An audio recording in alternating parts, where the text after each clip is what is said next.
Hi, everyone. Welcome to the Fashion Experiment. I'm Dr. Bridget, your professor of all things fashion.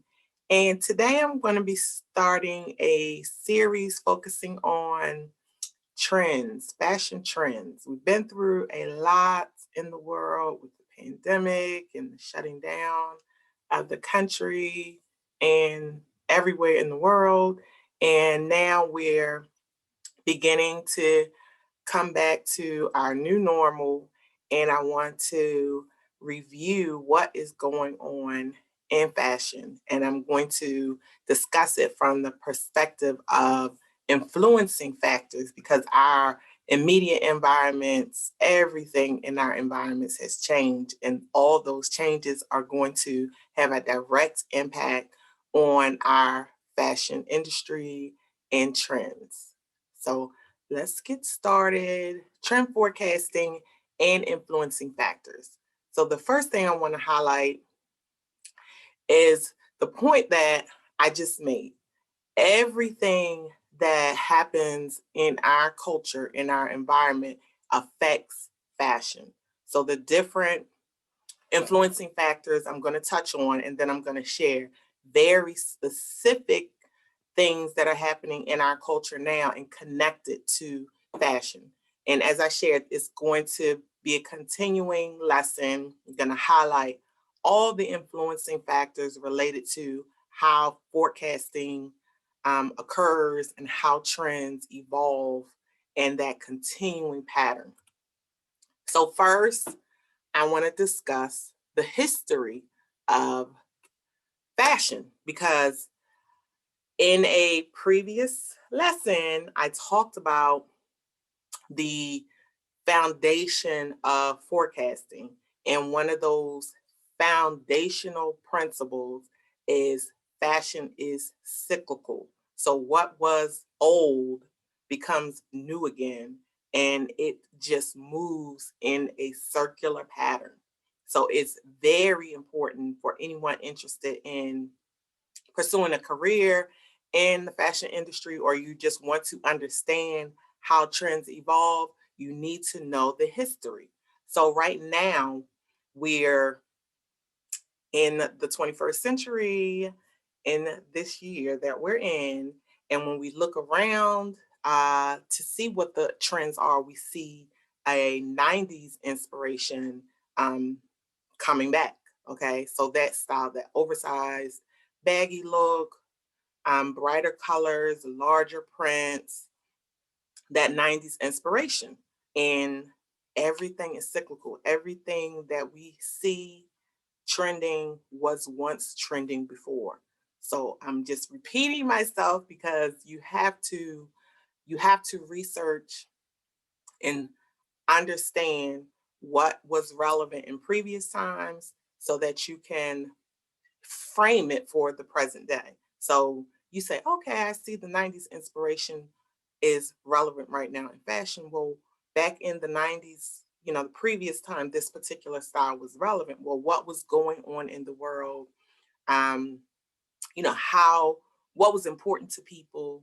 What were their lifestyles? So what are the differences then in between then and now?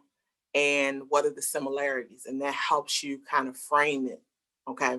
And the framing part is important because you have to also understand that the previous slide that I shared, trends evolve from culture and environment, and it's all about people. It's all about people and how the people, you and I, are using a particular style of dress to express ourselves, to represent ourselves to the world. So once you have a clear understanding of that, like, well, why do you want to dress in this fuller, baggier silhouette as opposed to the more slim form figure hugging silhouette that has been, prevailing for so long? What has changed? All right, so another factor that's impacting fashion is celebrities, sports personalities, anyone in the public eye. So this is really nothing new. to anyone that has a platform, anyone with, any amount of followers or the attention of the public. What they look like, what they wear is going to have an influence on fashion. And I mean, we can have a whole lesson on influencers and celebrities, athletes, musicians. Fashion and music is really synonymous. So, I mean, almost every celebrity has used their platform and evolved from whatever that initial talent is, music or acting, to business, to selling a product, because it's so easy to translate your brand, what you represent, to a product. And that is why, Rihanna has started a lingerie line, makeup, everything you can think of. The same with J-Lo. She did hers back in the early 2000s with her clothing line, her fragrances. And I mean, it will continue. Now we see lots of collaborations. Cardi B has done collaborations. I believe it was with Boohoo. I mean, it's another way to translate your popularity and success from yourself to a product. And it's almost a seamless process because you already have an established fan base, an established loyal customer. So if they love your music, they love following you because they love your personality and what you have to offer, they're absolutely going to patronize whatever brand product you attach yourself to. All right. So another impact of fashion, culture in general. So the social media, that virtual world is a culture of its own. So I already kind of touched on that. But today's youth hardly watch TV. They're all about streaming or following, viewing the content of YouTubers or influencers. So that is where their attention is. So again, the YouTuber, the influencer has a captive audience. So whatever they're sharing, content they're sharing, whatever products they're promoting, their viewership is going to grasp it and accept it as truth. So we've been used to being influenced by popular TV shows or movies. I have here music and books, and now it's really social media that's driving that influence, and it connects back to fashion. And then social values, attitudes, and movements. So this is where I'm really going to focus my attention in regards to how our environment that we live and exist in, our culture, influences fashion. So I'm setting the foundation for it in this video, and then all the subsequent videos are going to directly focus on how what is happening in our environment translates to fashion and evolves into a trend. You're going to see that direct connection. So I have here images of all the different things that are going on in our environment, the Me Too movement, gender equality, Black Lives Matter, lots of issues focusing around social justice movements. And that's really what it is. If you look at each of the images I have here, women's rights, the rights of the LGBTQ community, the rights of African Americans or people of color. It's all about everyone, every group of consumers desiring, fighting to be, just to be. Can I exist in this world and be respected for just being me? Can I exist in this world and be loved for just being me? All right. So all the trends that I'm going to discuss are going to evolve for the most part from this singular point, just human beings, people existing in this world that are different, that, follow different paths, desiring to be them, just to be and be respected, by the world that they exist in. This is a major factor that is influencing trends. Now, there are other ones. Another major factor is sustainability, fashion sustainability, and that is an ongoing. It is framed as a trend, but it's been relevant for a decade, more than 10 years, consistently presented by fashion forecasting companies as a path that the industry wants to move into, but we have to really establish it as a desire within the consumer, you and I, customers, so that we can drive it, because the industry, the business side is not really driving it. They want to continue to do things the way they've been doing because that's what's been profitable. The desire for sustainability really needs to come from the consumer to really push it forward. That's another big factor, fashion sustainability. All right, so trend forecasting. So I reviewed factors that influence fashion, okay, that moves it and drives it throughout society. So history, understanding that fashion is cyclical, what once was old is going to become new again, and understanding when it was relevant before and when it comes back, and the differences between the two time in relation to how people exist in the world at that time, recognizing that people in the public eye, our athletes, our celebrities are very influential in moving fashions and trends, bringing them about, introducing them to the masses, and then society in general, what is going on in the culture. Those things also influence fashion and trends. So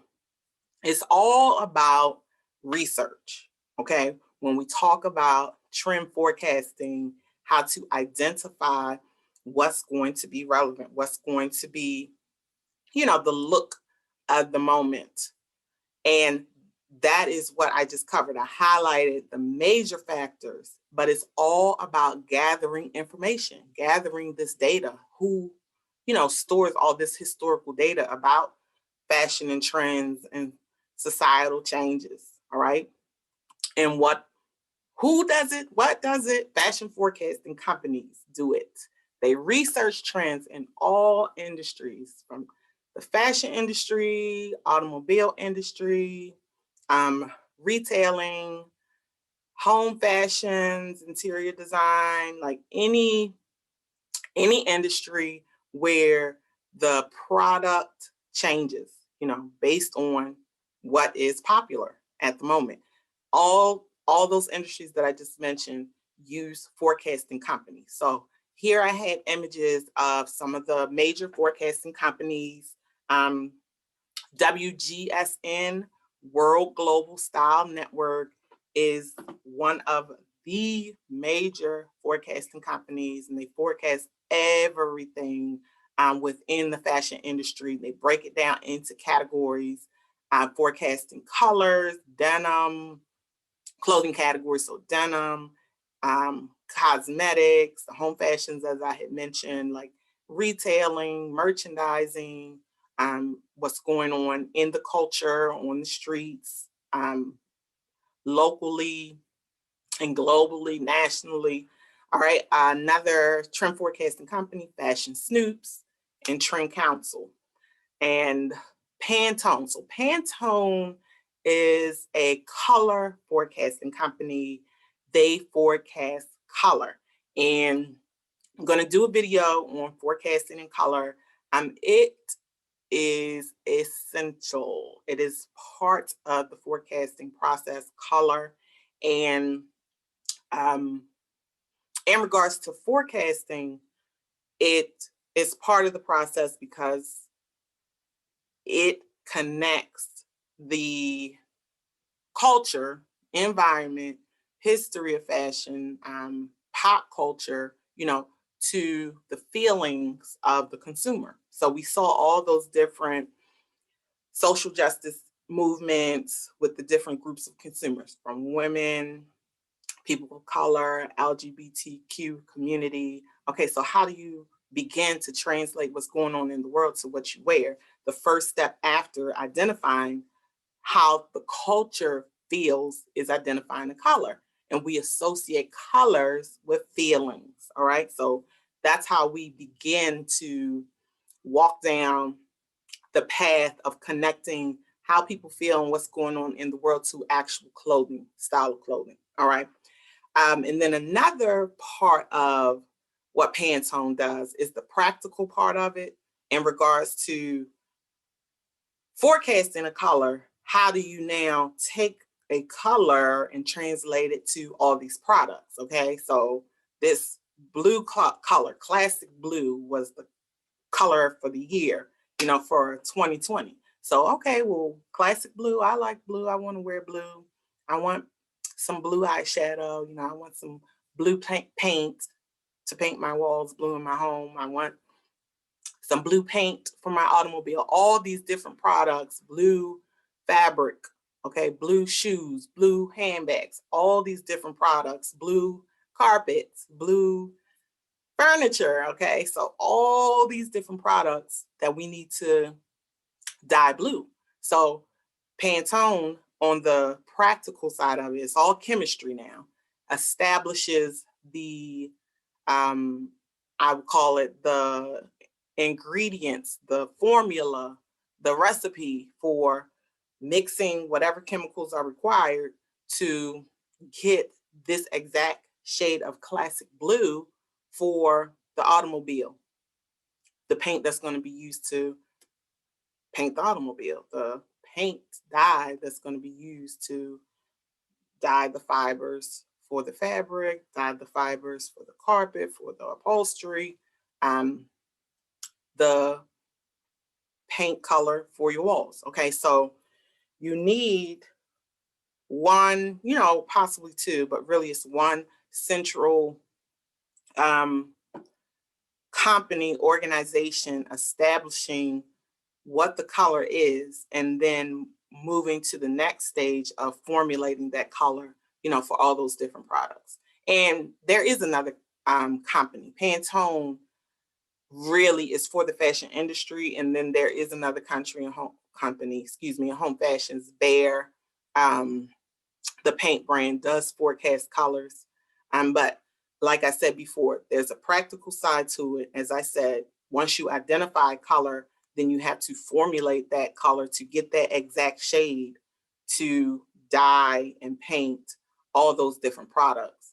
And then the forecasting side of it is going to help us translate what is going on in the world into an actual trend. All right. So everyone, I hope you enjoyed this first video as we take our journey into trend forecasting and really diving deep into how trends are forecasted. It's, very psychological. It's connected to psychology and sociology, people in their environment and how the environment impacts the choices that we make. And then all that, we will see how it evolves into actual clothing that's then going to be sold. So fashion affects every part of our lives. And through this process of understanding how trends are developed and how they evolve, you will see that connection. So I hope you enjoyed this lesson. Come back for more. Bye, everyone.